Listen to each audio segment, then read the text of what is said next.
Qu'est-ce qu'est réellement la conscience? Cette question est largement ignorée concernant le domaine de la santé. Et l'idée reçue que la conscience est créée par le cerveau était largement acceptée par la majorité des gens, alors qu'aucune étude scientifique ne peut le démontrer. Bien au contraire, la conscience serait avant tout d'origine énergétique. Dans cette deuxième vidéo sur les états modifiés de conscience, j'ai choisi de vous parler des EMI pour expérience de mort imminente, aussi appelée EMT ou EMP pour expérience de mort temporaire et provisoire. Si tu n'as pas vu ma première vidéo sur les sorties hors du corps et le cas de Nicolas Fraisse, je t'invite à cliquer juste ici. C'est parti! Comme leur nom l'indique, ceux qui ont vécu ces expériences sont donc revenus in extremis de la mort. Pour certains, ce genre d'expérience est une preuve de la survivance de l'âme, alors que pour d'autres, ce n'est rien de plus qu'un dysfonctionnement du cerveau pour se protéger au moment de la mort. Ou bien un tour que celui-ci nous jouerait, dû à un manque d'oxygène, voire à la prise de médicaments hallucinogènes, etc.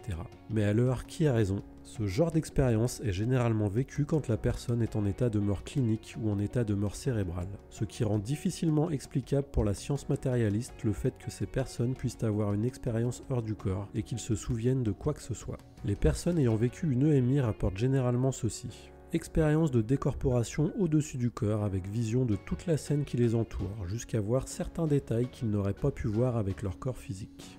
Impression de toujours posséder un corps mais sans limite, comme une sorte de nuage flottant. Expérience de décorporation à des endroits différents du corps et témoignage de scènes incluant d'autres personnes bien vivantes et confirmées par celles-ci.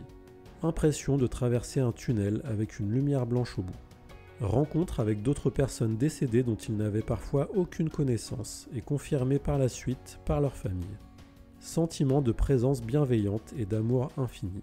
Pouvoir de lire dans les pensées des personnes observées. Si certains témoignages peuvent être remis en doute, d'autres ne laissent quant à eux pas de place au doute. Comme ces personnes vivant des expériences de décorporation au-dessus de leur corps physique et témoignant jusqu'au moindre détail de la scène où ils sont censés être morts, tel que celui-ci.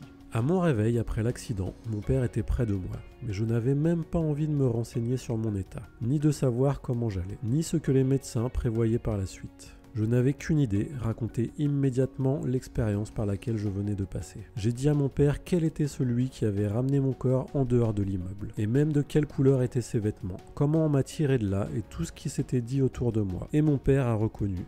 Oui, tout cela est exact. Pourtant, mon corps était parfaitement sans connaissance pendant tout ce temps, et il était impossible que j'aie pu voir et entendre tout cela si je n'étais pas sorti de mon corps. Ou il y a encore ces personnes capables de raconter une scène qui se passait dans un autre endroit de l'hôpital où ils étaient au moment précis où ils étaient allongés en état de mort, et que les médecins essayaient de le sauver. Et que peut-on dire de ces enfants qui disent avoir rencontré des proches qu'ils sont censés ne jamais avoir connus, puisque meurent avant leur naissance, et racontant parfaitement leur vie d'avant.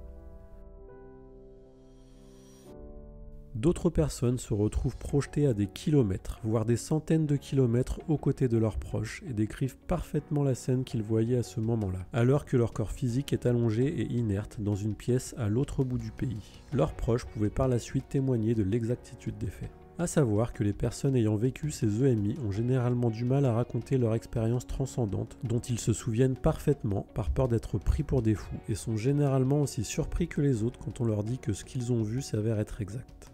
D'autres personnes encore reviennent et se rendent compte qu'ils parlent parfaitement une autre langue qu'ils n'avaient jamais apprise. Ou ceux qui sont devenus des génies dans un domaine particulier dont ils ignoraient complètement l'existence avant leur accident. T'as vu une lumière blanche? Ça ressemblait plus à de l'énergie pure. Et elle joue du piano maintenant.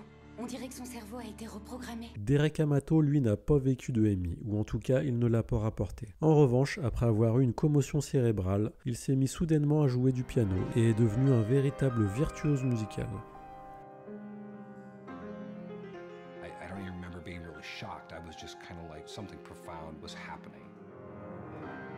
Ces témoignages ne sont pas nouveaux, car des centaines de milliers de personnes témoignent de ce genre d'expérience depuis des milliers d'années à travers le monde, et leurs récits concordent bien souvent sur de nombreux points malgré les différences d'époque, de culture ou de religion. Ce sont ces nombreux points concordants qui ont amené certains médecins les plus ouverts à étudier plus en détail ces phénomènes de EMI. Aux États-Unis, le Dr Raymond Moody a été l'un des précurseurs dans ce domaine, puisqu'il a été l'un des premiers à s'intéresser à ces phénomènes. C'est d'ailleurs lui qui a popularisé l'expression « expérience de mort imminente ». Ses recherches et ses récoltes de nombreux témoignages ont fait l'objet de 14 livres sur le sujet, dont le plus connu, La vie après la vie, préfacé par le Dr Eben Alexander, qui a lui-même vécu une EMI qu'il partage dans son livre « La preuve du paradis ». En France, le docteur Jean-Jacques Charbonnier a été l'un des premiers à s'intéresser à ce sujet et a écrit de nombreux livres sur le thème de l'après-vie. À la sortie de ses études, ce médecin anesthésiste réanimateur était persuadé qu'une fois que l'on mourait, on était voué au néant, ce qui est parfaitement logique quand on apprend que le cerveau crée la conscience. C'est à la suite d'une intervention lorsqu'il était au SAMU et qui essaya de sauver un homme qu'il sentit au moment de sa mort une présence s'en échapper et lui frôler le visage. Il ne cessa depuis de se poser des questions et d'étudier ce sujet. Ces 3 docteurs à l'esprit très rationnel disent eux-mêmes qu'ils ont toujours conservé un scepticisme prudent, mais ouvert quant aux implications de ces expériences. Alors que peut-on conclure de ce témoignage? Dites-moi votre réponse en commentaire. Évidemment, cela ne donne pas de preuves irréfutables concernant la vie après la mort. Ces témoignages ne peuvent qu'apporter le vécu et le ressenti de ces personnes ayant vécu une EMI. Mais cela nous donne une piste de plus afin d'étudier beaucoup plus en profondeur le sujet de la conscience. Et si vous souhaitez approfondir encore plus le sujet des EMI, vous trouverez en description des livres sur ce sujet, ainsi que le lien de mon e-book gratuit. Et si vous avez aimé cette vidéo, n'hésitez pas à la liker et à la partager. Et je vous dis à la semaine prochaine. Tchuss!